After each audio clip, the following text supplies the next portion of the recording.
Back students, હું ધવલ અજાણી Saraswati group of education તરફથી ઓનલાઈન વિડિયો લેક્ચરમાં આપ સૌનું હાર્દિક સ્વાગત કરું. ધોરણ 12 કોમર્સ વિષય કમ્પ્યુટર અને તેમાં આપણે 7મા ચેપ્ટરનો અભ્યાસ કરી રહ્યા છીએ. તો 7મા ચેપ્ટરની અંદર આપણે જાવા લેંગ્વેજ વિશે અભ્યાસ કરી રહ્યા છીએ. આના પહેલાના લેક્ચરમાં આપણે બેઝિક જાવા લેંગ્વેજ વિશે શીખ્યું. તો ચાલો થોડુંક રિવિઝન કરી લઈએ. તો જાવા લેંગ્વેજના પરિચયથી આપણે સ્ટાર્ટ કર્યું. તો જાવા લેંગ્વેજનો પરિચય કે ઈસવીસન 1991માં સન માઇક્રો સિસ્ટમ દ્વારા જાવા લેંગ્વેજ બનાવવામાં આવી. તો આપણે સન માઇક્રો સિસ્ટમના જે ફોટોગ્રાફ જે કંપનીના એના વિશે પણ તમને માહિતી આપેલી હતી કે સન માઇક્રો સિસ્ટમે જાવા લેંગ્વેજ બનાવી. હવે આ જે જાવા લેંગ્વેજ છે એનો ઉપયોગ કઈ કઈ જગ્યાએ થતો હતો, જેમ કે નાની સિસ્ટમ માટેના સોફ્ટવેર ખૂબ જ સારી રીતે વર્ક કરી શકે એવા સોફ્ટવેર બનાવવા માટે જાવા લેંગ્વેજનો ઉપયોગ કરવામાં આવતો હતો. ત્યારબાદ આપણે જાવા લેંગ્વેજ વિશે ભણ્યા અને જાવા લેંગ્વેજનો જે પ્રોગ્રામ છે કેવી રીતે વર્ક કરશે એના વિશે પણ આપણે માહિતી મેળવી. તો ચાલો એના વિશે એકવાર રિવિઝન કરી લઈએ. તો તમે જે જાવા લેંગ્વેજનો જે કોડ લખો છો એને જાવા સોર્સ કોડ કહેવામાં આવે છે.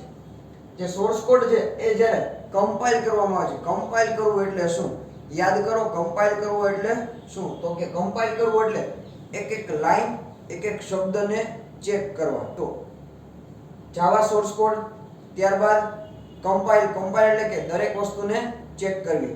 system.out.println સિસ્ટમનો s કેપિટલ રાખવું.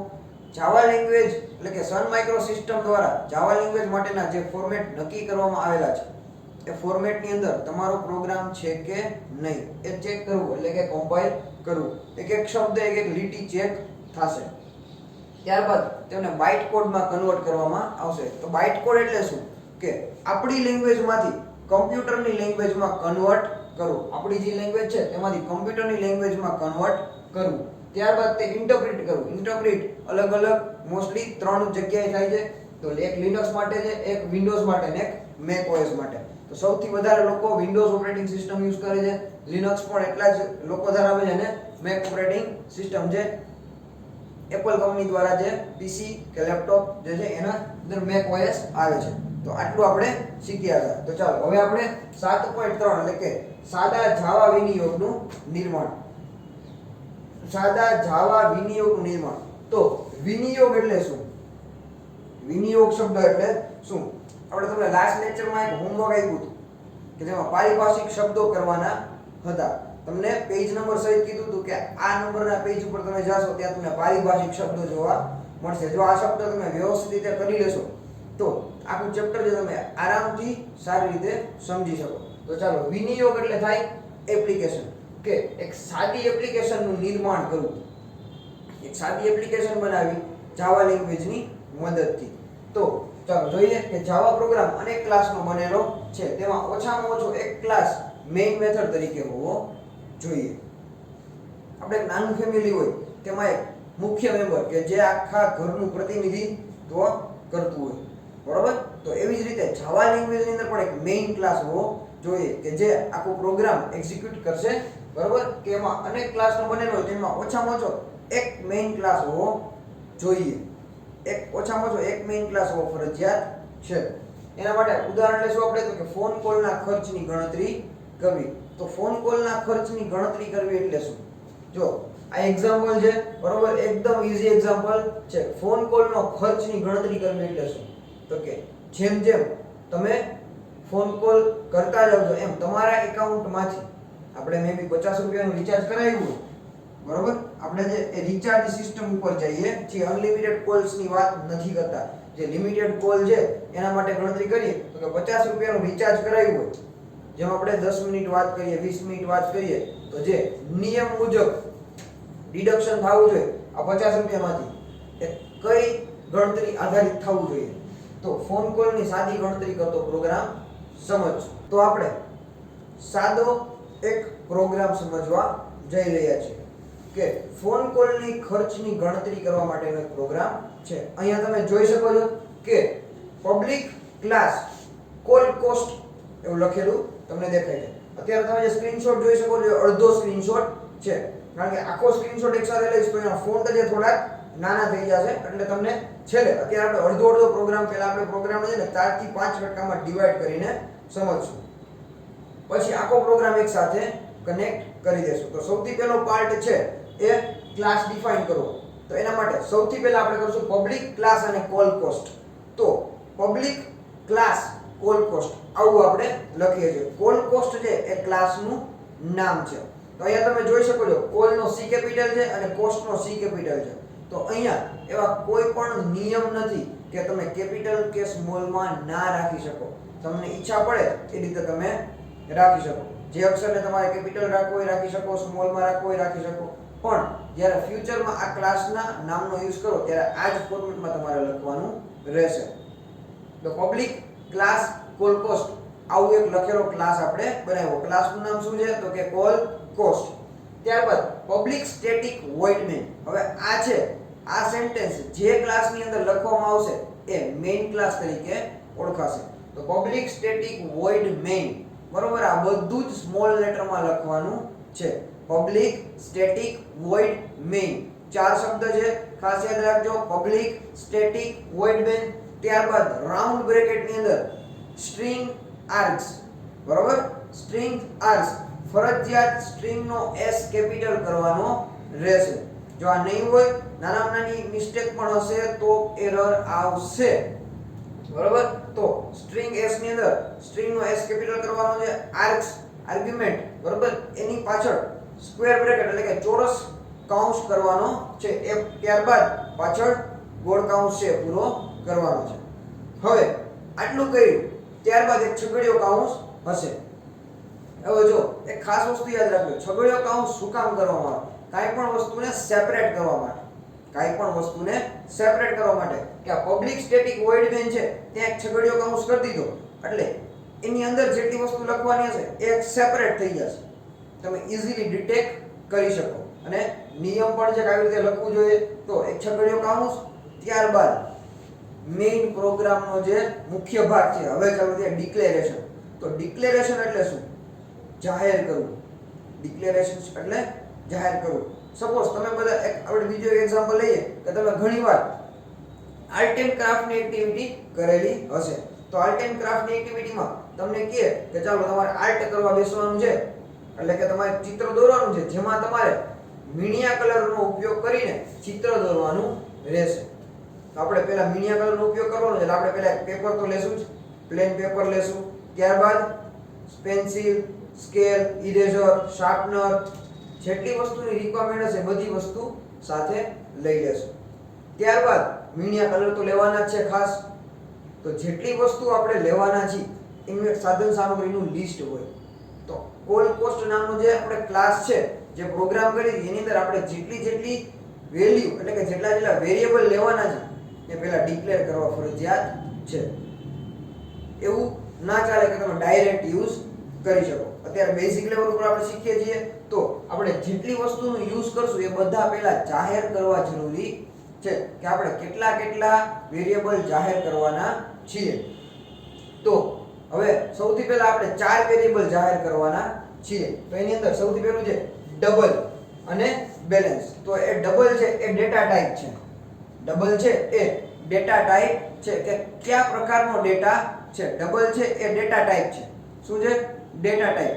હવે ડેટા ટાઈપ એટલે શું? તો એના વિશે આપણે આના પછીના ટાસ્કમાં સમજશું. અત્યારે તમે માત્ર એવું યાદ રાખો, આપણે બેઝિક પ્રોગ્રામ આ હું તમને રેડીમેડ પ્રોગ્રામ સમજાવું છું. પછી હું તમને ટાસ્ક આપીશ કે ચાલો હવે તમે અલગથી એક બનાવો.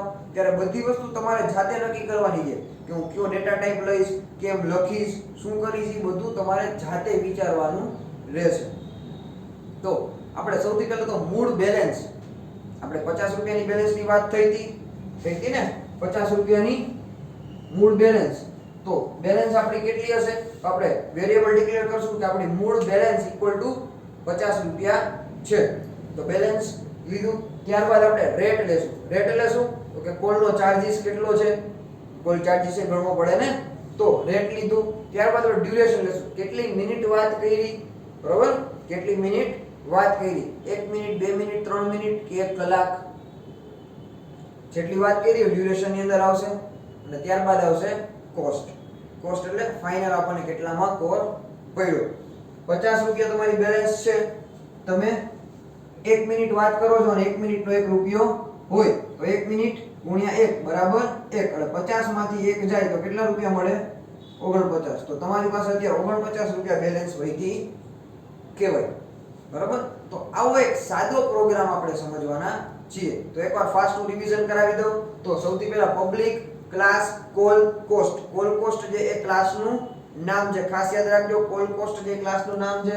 પબ્લિક સ્ટેટિક વોઇડ મેઇન, આ મેઇન ક્લાસ ડિફાઇન કરવા માટેની લાઈન છે. ત્યારબાદ સ્ટ્રિંગ આર્ક્સ. સ્ટ્રિંગ આર્ક્સ નો એસ કેપિટલ એસ કેવો રાખશો? Yes capital. ત્યારબાદ ડિક્લેર વેરિયેબલ. જો ડિક્લેર વેરિયેબલ છે એની આગળ એક વસ્તુ લખેલી છે, સ્લેશ કરીને સ્ટાર કરેલો છે. ત્યારબાદ ડિક્લેર વેરિયેબલ એવું લખેલું છે અને સ્ટાર અને સ્લેશ.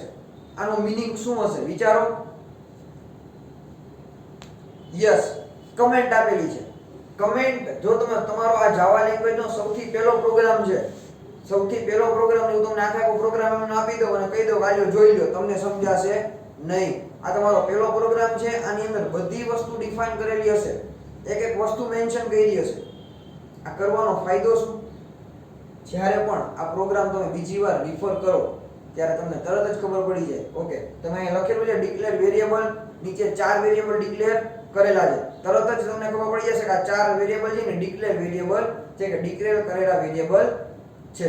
તમે આજે લઈને 5 વર્ષ પછી તમારો આનો પ્રોગ્રામ જો તમને તરત જ ખબર પડે કે આ 4 વેરિયેબલ છે ને ડિક્લેર કરેલા વેરિયેબલ છે. કયા કયા વેરિયેબલ છે?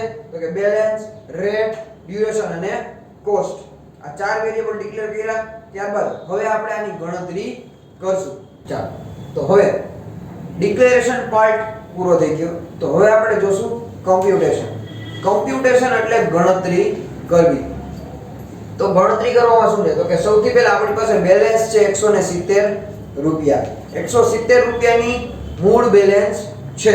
તમે સ્ક્રીનમાં જોઈ શકો છો 170 રૂપિયા બેલેન્સ છે. રેટ પર મિનિટ ચાર્જ 1 રૂપિયો ને 20 પૈસા છે. ત્યારબાદ ડ્યુરેશન કે કેટલી મિનિટ સુધી વાત કરેલી છે? તો કે 37 મિનિટ સુધી વાત કરેલી છે. તો ચાલો, આ 3 લીટીમાં કોઈને ક્વેરી નથી. હજી પણ હું 3 લીટી રિપીટ કરી દઉં છું. તો સૌથી પહેલા બેલેન્સ છે 170 રૂપિયા, રેટ છે 1 રૂપિયો ને 20 પૈસા અને ડ્યુરેશન છે 37 મિનિટ. તો હવે આપણે આની ગણતરી કરવાની છે. સિમ્પલ એક ગણતરી તમે લોજિકલી કેલ્ક્યુલેશન કરો. 37 મિનિટ છે, મિનિટનો રૂપિયો લેખે ગણો એટલે 37 રૂપિયા તો થવાના છે જ, પણ એવરી મિનિટ 20 સેકન્ડના એક્સ્ટ્રા ચાર્જ થશે. ચાલો કમ્પ્યુટર પાસે ગણતરી કરાવીએ. જાવા લેંગ્વેજના પ્રોગ્રામ કરો તો કેવી રીતે થાય? તો કે ડ્યુરેશન જેટલી મિનિટ છે એને ગુણ્યા રેટ, જેટલી મિનિટ છે એને ગુણ્યા રેટ, એટલે કે 37 ગુણ્યા 1.20 કરવાના થશે. બરાબર તમને શું મળે છે? તો કે કોસ્ટ. બરાબર તમને કોસ્ટ મળે છે. એટલે કે તમારે મૂળ આટલા રૂપિયા છે એ તમારા એકાઉન્ટમાંથી કટ થશે. 170 રૂપિયામાંથી કોસ્ટ બાદ કરવાની થાય. તો ચાલો એની પછીની લીટીમાં છે balance equal to balance minus cost. આ વસ્તુ સમજજો. Balance equal to balance minus cost એટલે કે આપણી મૂળ બેલેન્સ કેટલી હતી? 170 રૂપિયા. 170 રૂપિયા હતી માઇનસ કોસ્ટ. કોસ્ટ આપણી જેટલી આવે છે એટલી મૂળ બેલેન્સમાંથી બાદ કરવાની થાય અને નવી બેલેન્સ બરાબર એટલે કે જે આવશે એ નવી બેલેન્સ આવશે. ચાલો એના વિશે હું તમને નાનકડું એક્ઝામ્પલ દ્વારા હજી એકવાર સમજાવું. તો તમે જુઓ કે બેલેન્સ છે આપણી બેલેન્સ હતી કેટલી હતી? 170 રૂપિયા. હવે બેલેન્સ માઇનસ કોસ્ટ બરાબર આ બેલેન્સ ક્યાં આવશે? તો કે નવી બેલેન્સ જે વધશે એ બેલેન્સ થશે.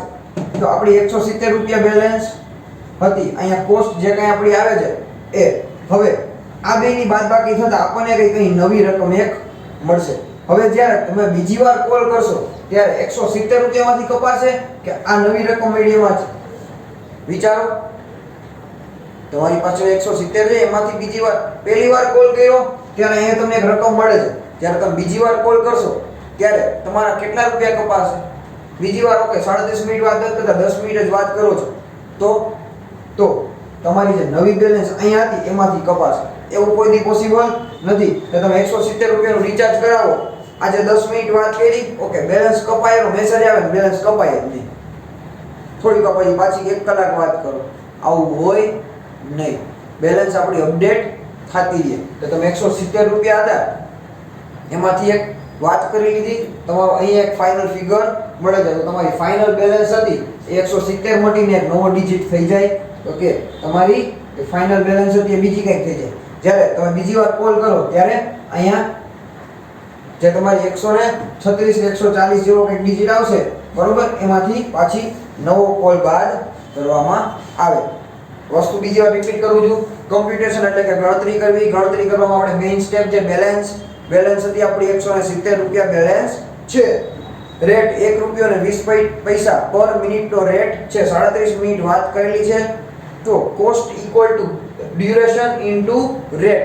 ડ્યુરેશન ઇન્ટુ રેટ એટલે કે જેટલી મિનિટ વાત કરો છો એને ગુણ્યા પૈસા, એટલે કે 1 રૂપિયો અને 20 પૈસા ગુણાકાર કરવાનો છે. ત્યારબાદ બાદબાકી થશે કે મૂળ બેલેન્સમાંથી જે તમારે કોલ કોસ્ટ પે કરવાના થાય છે એ પે થશે. ચાલો તો હવે આપણે ડિસ્પ્લે રિઝલ્ટ વિશે સમજીએ. તો સૌથી પહેલા આપણે વેરિયેબલને ડિફાઇન કર્યા હતા, ત્યારબાદ કોમ્પ્યુટેશન એટલે કે ગણતરી કરી. હવે આપણે ગણતરી કર્યા બાદ તમને જે સ્ક્રીનમાં મેસેજ આવતો હોય એ રિઝલ્ટ ડિસ્પ્લે કરવાની વાત છે. તો સૌથી પહેલા રિઝલ્ટ ડિસ્પ્લે, જો ડિસ્પ્લે રિઝલ્ટ એવું કમેન્ટ લખેલી છે કે હવેના જે સ્ટેપ છે 4 લીટી છે એ તમને રિઝલ્ટ ડિસ્પ્લે કરે છે. તેમાં સૌથી પહેલા system.out.print, હજી પણ રિપીટ કરું છું, system.out.print. અહીંયા તમને બે સેન્ટેન્સ જોવા મળશે, એક પ્રિન્ટ હશે ને એક પ્રિન્ટ એલએન હશે, જેનો ડિફરન્સ આપણે આગળ સમજશું. અત્યારે તમારે બેઝિક વસ્તુ યાદ રાખવાની છે, સિન્ટેક્સ એટલે કે જે લખવાની મેથડ છે system.out.print, જેમાં સિસ્ટમનો s છે એ ફરજિયાતપણે કેપિટલ કરવાનો રહેશે. સેન્ટેન્સ રિપીટ કરું છું, સિસ્ટમનો s છે એ ફરજિયાતપણે કેપિટલ કરવાનો રહેશે. તો system.out.print રાઉન્ડ બ્રેકેટ ની અંદર કોલ ડ્યુરેશન આપણે લખીએ છીએ. જો અહીંયા જે લખેલું છે 4 લીટી, જેમાં આઉટપુટ માત્ર 2 લીટીમાં જ આવે છે. હવે એ કેવી રીતે આવશે એ જોવાનું છે કે જે આપણે વેરિયેબલ ડિક્લેર કર્યા હતા અને જે આપણને રકમ ઉપરથી મળવાની છે એ ઇન્વર્ટેડ કોમામાં આવશે નહીં, અને જે વસ્તુ આપણે જાતે લખવાની છે, આપણે થોડોક મેસેજ આપણા તરફથી આપવાનો છે, એ આપણે ઇન્વર્ટેડ કોમામાં લખશું. તો કોલ ડ્યુરેશન, પછી નીચેની લાઈનમાં ડ્યુરેશન્સ. તો ડ્યુરેશન નામનો વેરિયેબલ આપણે ડિક્લેર કરેલો હતો. કેટલી ડ્યુરેશન હતી? તો કે 37 મિનિટ. તો 37 મિનિટ. ત્યારબાદ એની સેકન્ડ્સ, કેટલી સેકન્ડ્સ છે એ લખ્યું છે. ત્યારબાદ એની પછીની લાઈન છે તો કે બેલેન્સ પ્લસ લખ્યું છે તમારી એકચ્યુઅલ બેલેન્સ કેટલી વધી પ્લસ રૂપીસ. તો વચ્ચે જે બેલેન્સ છે એ તમારી ડિડક્ટ થઈ ગયા બાદની જે બેલેન્સ વધી છે 132 રૂપિયા સમથિંગ છે, તો એ તમારી બેલેન્સ બતાવે છે. રિપીટ કરી લઈએ એકવાર ફટાફટ. તો system.out.println સિસ્ટમના s ની અંદર સિસ્ટમનો s છે કેપિટલ રાખવાનો છે. કોલ ડ્યુરેશન, ત્યારબાદ ડ્યુરેશન સેકન્ડ અને આખી બેલેન્સ પ્રિન્ટ થાય છે. તો અહીંયા એક બેઝિક પ્રોગ્રામ આપણો પૂરો થાય. છગડીયો કાઉન્સ છે પૂરો કરી આવો પ્રોગ્રામ ફટાફટ તમને એકવાર રીકેપ કરીને કરાવી દો. તો સૌથી પહેલા આપણે પબ્લિક ક્લાસ કોલ કોસ્ટ નામનો આપણો ક્લાસ હતો. કોલ કોસ્ટ, જેમાં કોલનો c કેપિટલ રાખ્યો હતો અને કોસ્ટનો c પણ આપણે કેપિટલ રાખેલો હતો. Public class call cost. ત્યારબાદ આપણે variable declare okay. Public class call cost ની પછી આપણે મેઇન ફંક્શન ડિફાઇન કર્યું હતું. તો કે public static void main, round bracket ની અંદર સ્ટ્રિંગ આર્ક્સ ની અંદર s કેપિટલ હતો કે સ્મોલ? Yes capital. તો s કેપિટલ હતો. હવે ત્યારબાદ છગડીયો કાઉન્સ આપણે જે મેઇન ક્લાસ ની અંદર લખીએ છીએ તો કે વેરિયેબલ ડિક્લેર કર્યો, સૌથી પહેલો પાર્ટ હતો વેરિયેબલ ડિક્લેર કરવો, ત્યારબાદ હતો કોમ્પ્યુટેશન એટલે કે ગણતરી કરવી, અને ગણતરી થઈ જાય બાદ રિઝલ્ટને ડિક્લેર કરવું. તો સૌથી વેરિયેબલ ડિક્લેર કરવામાં આપણે સૌથી પહેલો પાર્ટની અંદર આપણે 4 વેરિયેબલ ડિક્લેર કરેલા હતા. એમાં સૌથી પહેલો વેરિયેબલ હતો બેલેન્સ, બીજો હતો કોસ્ટ, ત્રીજો ડ્યુરેશન અને ચોથો કયો હતો? રેટ. સરસ. તો સૌથી પહેલો હતો બેલેન્સ, બીજો કોસ્ટ, ત્રીજો ડ્યુરેશન અને રેટ. આ 4 વેરિયેબલ હતા. બરોબર. 4 વેરિયેબલની મદદથી આપણે ગણતરી કરી હતી. 170 રૂપિયા મેઇન બેલેન્સ હતી, ₹1.20 પર મિનિટનો ચાર્જ હતો અને 37 મિનિટ સુધી વાત કરેલી હતી. તો ડ્યુરેશન ઇન્ટુ રેટ કે જેટલી મિનિટ વાત કરી એને ગુણ્યા રેટ, અને અહીંયા આપણને મળતી હતી કોસ્ટ, એ કોસ્ટ બાદ થતી હતી બેલેન્સમાંથી, બેલેન્સ માઈનસ કોસ્ટ એટલે આપણને ફાઇનલ બેલેન્સ મળતી હતી. તો આ તો એક પ્રોગ્રામ. નેક્સ્ટ લેક્ચરમાં આ લખેલા પ્રોગ્રામને આપણે એક્ઝિક્યુટ કરીને આઉટપુટ કેવી રીતે મેળવવું એના વિશે શીખશું. Thank you.